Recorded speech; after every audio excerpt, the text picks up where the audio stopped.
organs, right? Female gonads, located right here, right by the bladder. Male reproductive organs, located where?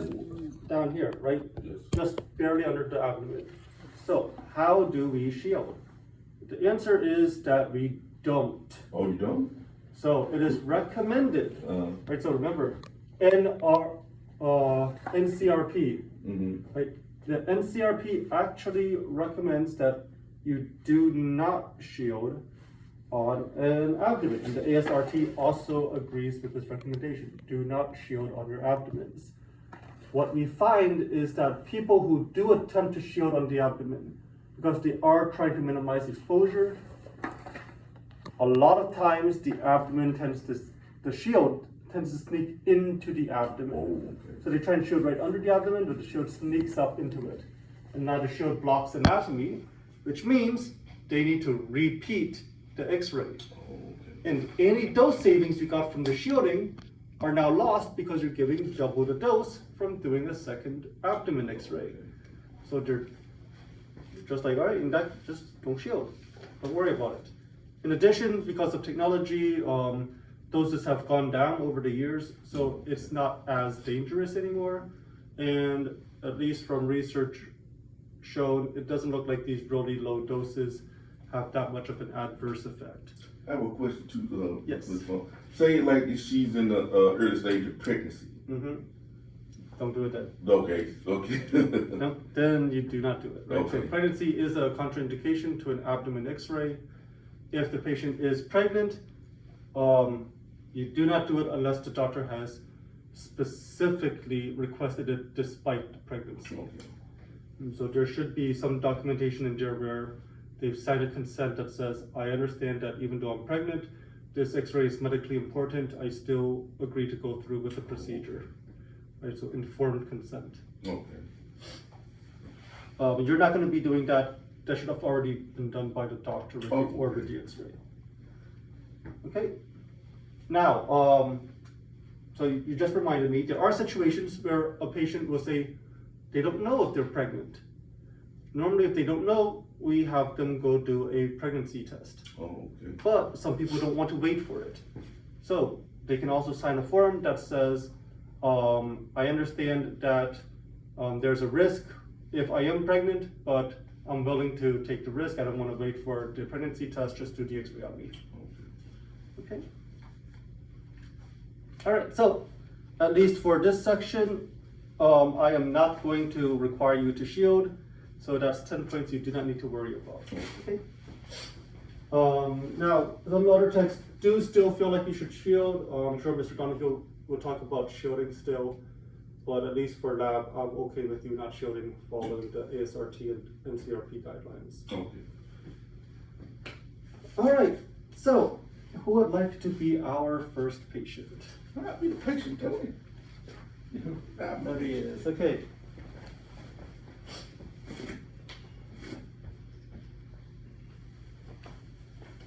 So I am at a 40-inch SID. If I could have you step over here back against the board, please. Okay. So we're going to be doing our abdomens lengthwise. Right? So make sure you start off at a 14 by 17 collimation. Okay. Now there are two centering points on the abdomen. I'm sorry. I should say there's, okay, yeah, two centering points. So on the chest, our centering point was T7, correct? And to find T7, we had C7, we had axilla, right? We had maybe jugular notch 3-4 inches down. For the abdomen, our centering point is either going to be iliac crest or 2 inches above the iliac crest. How do you know which one it is? I'll give you a nice and easy trick for lab.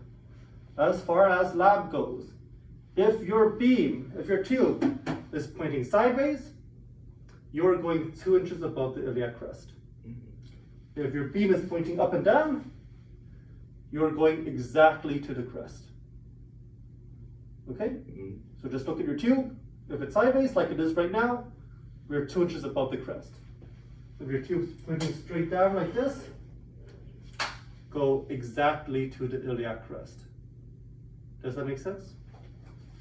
So like right here. It's right. So if this is pointing down, center of the crest. Right. If I'm pointing sideways, you center 2 inches above the crest. Okay. So we're going to need to find the crest on Thaddeus. How are we going to do that? A lot of people, because Thaddeus is kind of facing us, will immediately go for the front and find this bony structure right here.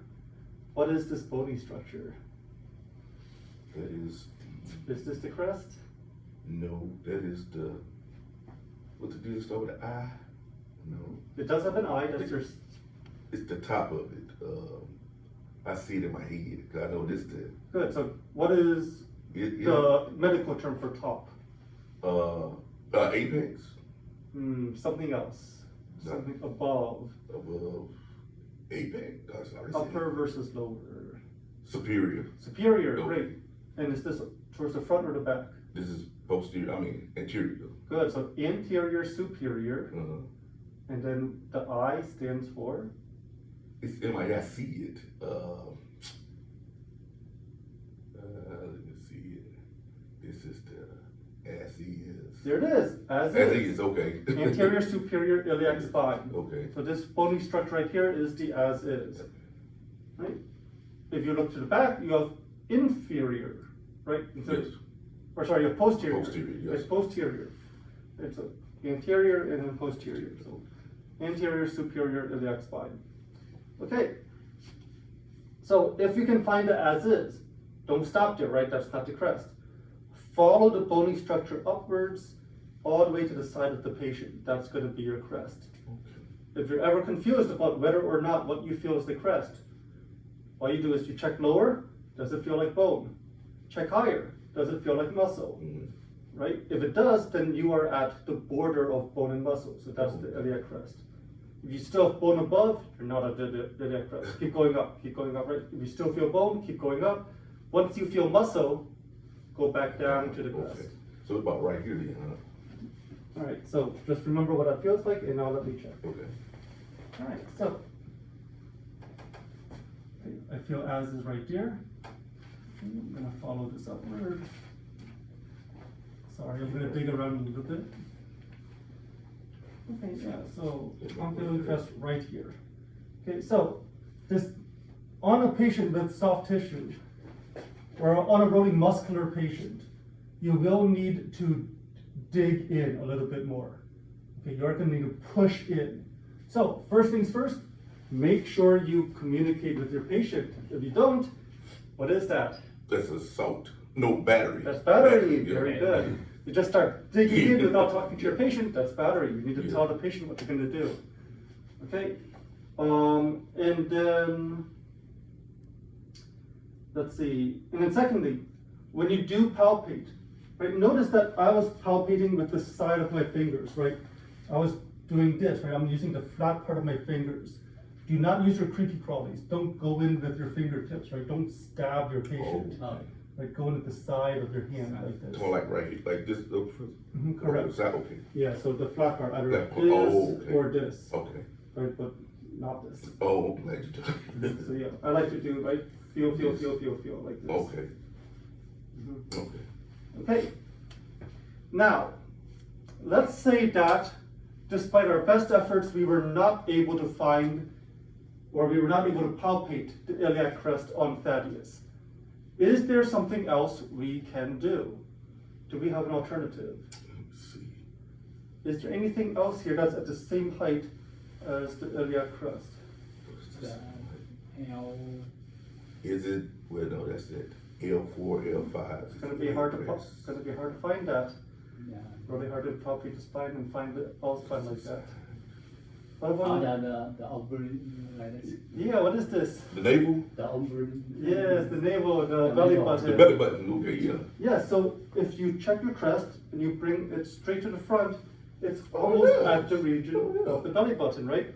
So if you can't find the crest, right, second thing you can try is to tell your patient, hey, just point to your belly button for me and put your height at the level of the belly button. Oh, okay. Okay? It's not going to be perfect, but it's a good estimation, a good way to guess your location. So that's just pretty much like a visual landmark. Okay. Right. Now, like I said, it's a good guess, but you do need to be careful. The belly button's not always going to be perfectly there, especially on patients that have a lot of soft tissue that's Yes. kind of flabby. Sometimes it can like sink, sometimes it can slide. So just be a little bit careful with that. Try to find the crests if you can. Okay. Hi, good morning, Tori. I'm sorry. You're okay. That's okay. There you go. So, what if you don't trust the belly button? Is there anything else you can use to do your centering? So, I'll give you a hint. One other thing that we want to do on the abdomen is that we usually want to get the pubic symphysis. Oh, yeah. Right? So if you're centered at the iliac crest, your goal is to catch the pubic symphysis, which is down here, right? It's where the pubic bones meet. So you can actually palpate, right? You can actually feel that there's a bony structure right here. You feel this, you put the bottom of your light at the pubic symphysis, and that's your center. Now, it's easy for me to do this on myself, but if I reach out and start trying to do that to you guys, not so much. I'm with them, right? I'm good. So, we can't just go and start palpating the patient's pubic symphysis, even if they agree to it. We need something else. So, what else is at the height of the pubic symphysis? What else is at this level? Oh, Yeah, the greater trochanters. Oh, Great. yeah. That's right. You can feel it here, right beside the hip. So, if you can't find the iliac crest, something else you can do is find the trochanters and just put the bottom of your light at the height of the trochanters. Okay. But remember, all of that is to find the iliac crest. Okay. Because our beam is horizontal, we need to go 2 inches above the iliac crest. So, sorry, yes, one more time, I'm going to look for those iliac crests. Pardon me. I even informed my patient. The patient's consented because they brought the arms up. So this is not battery. Okay, so for me, 3 fingers is 2 inches, right? So this is 2 inches. Iliac crest, 2 inches above the iliac crest. Okay.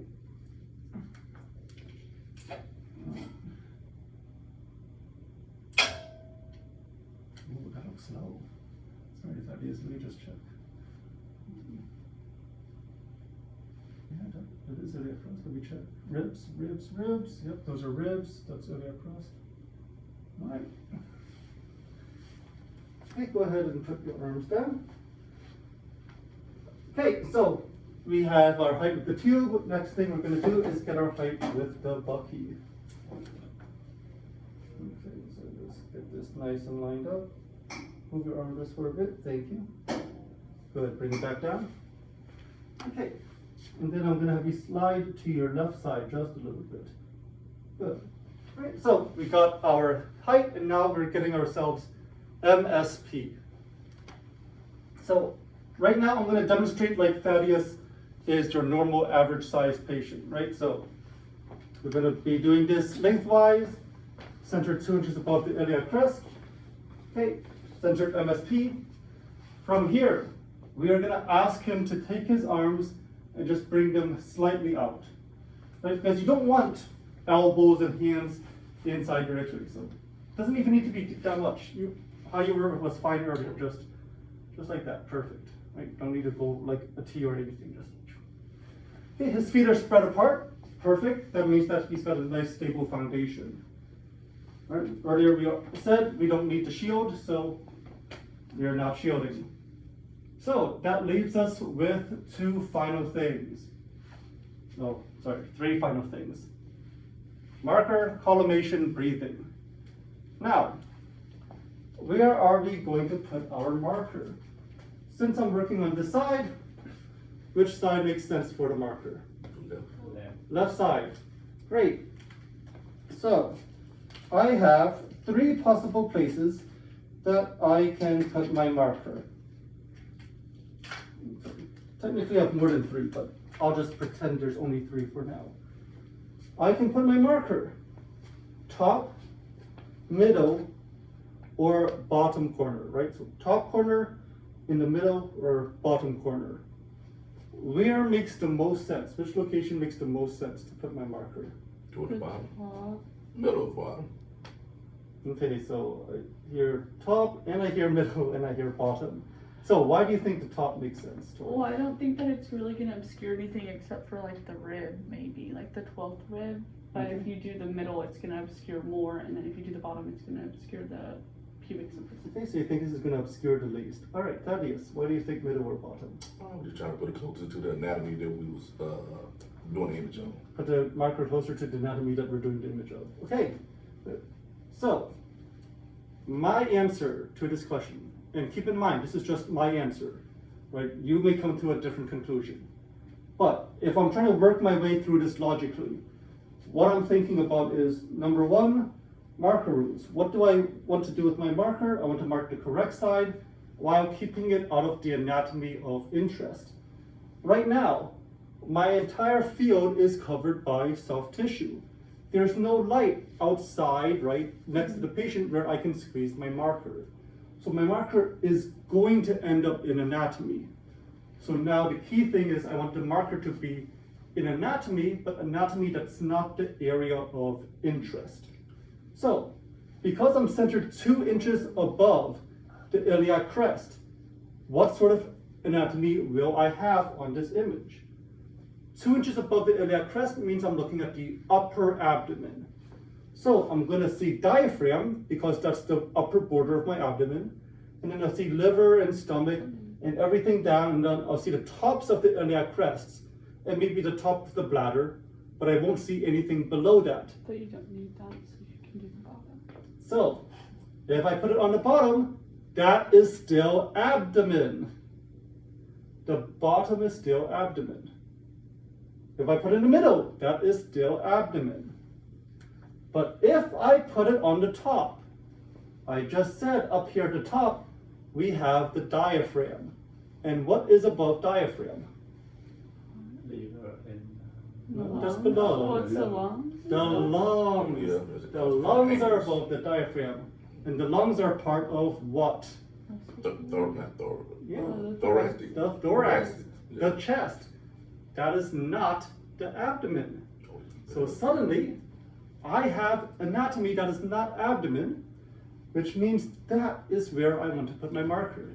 So I do, in this case, I want to put my marker at the top, because this is going to be inside the lung, but it's outside the abdomen. Does that make sense? Yeah.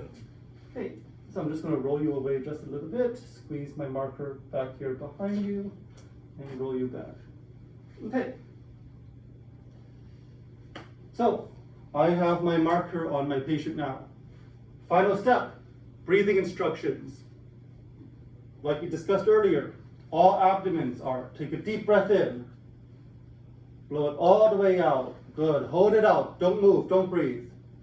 X-ray, breathe and relax. Okay, so X-ray after they breathe all the way out.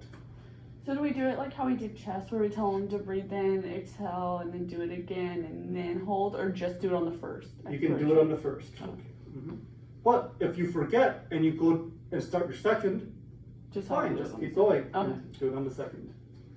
If you forget and you keep going to the third, just whenever you remember to stop them at expiration, that's when you can do it. Okay. All right, great. You can step away, Thaddeus. Very good. on the column. All right, so collimation, most patients are going to leave it all the way open. Oh, Okay. In some very rare occasions, you'll have like really thin patients, and you can collimate sideways a little bit, but always leave it open up and down because you're trying to catch diaphragm, and then however much abdomen you can catch. Okay, so leave it open up and down. You can collimate sideways as necessary. Okay. If you do have light on next to the abdomen, put your marker in the light. If you don't have light next to the abdomen, then just put it up here by the lungs, like we discussed earlier. Okay? All right, so that is our erect abdomen. One more thing to note about the erect abdomen. Why do we do it? Why are we doing a standing abdomen? What is so special about it? for the air and fluid. Air and fluid, yes, very good. So, the purpose of this is to look for free air in the abdomen, air that is outside the organs, right? So the air can move around all over the abdomen because it's not restrained to an organ. If you stand the patient up, the air will slowly float its way up, right? Fluid sinks, air floats, and it gets trapped under the diaphragm. That's why it's so important we get the diaphragm on the image, so you can see if there's air underneath the diaphragm, right? Either side, okay? Now, it takes time for air to rise. So, your patient needs to be in erect position for a certain amount of time. Recommended is 10 to 20 minutes. So, if your patient just walks in, right, they drove their car here, they walked up here, rode the elevator up, walked into the department, they've been standing the whole time. Do your upright first. They've already been upright for 10 to 20 minutes. But if your patient comes in on a stretcher, right, they've been lying down the whole day, well, now you've got to sit them up and get them erect for a period of time before you can do the upright. Now, try and explain to your X-ray manager that, yeah, the patient was laying down, so I needed to just lock the room down, have them sit upright for 10 minutes, not doing anything in here, and then I did my X-ray. Right? They're gonna look at you crazy. Like, you held my room for 10 minutes just so that you could sit up? No. So we need to be efficient with our time. Usually you won't have 10 to 20 minutes. So 5 minutes is the minimum that you should be doing this. Now, that's still a lot of time. So how do we make this even more efficient? Wheel your patient in on the stretcher, sit them up, and then start doing your aided. Right? So name, date of birth, right? And then start explaining the procedure, right? Talk about how long it'll take, right? Hopefully the patient's already dressed. If not, do their dressing, do LMP, pregnancy, right? All of that, right, takes maybe 2 minutes, 3 minutes, right? And then walk the patient over here, start positioning, takes another 2 to 3 minutes. And by the time you've done all of that, 5 minutes have passed. And so you're able to shoot without actually wasting any time. Does that make sense? Yeah. Okay. All right, so I think that covers everything for the erect. Next up, we are going to go to the table.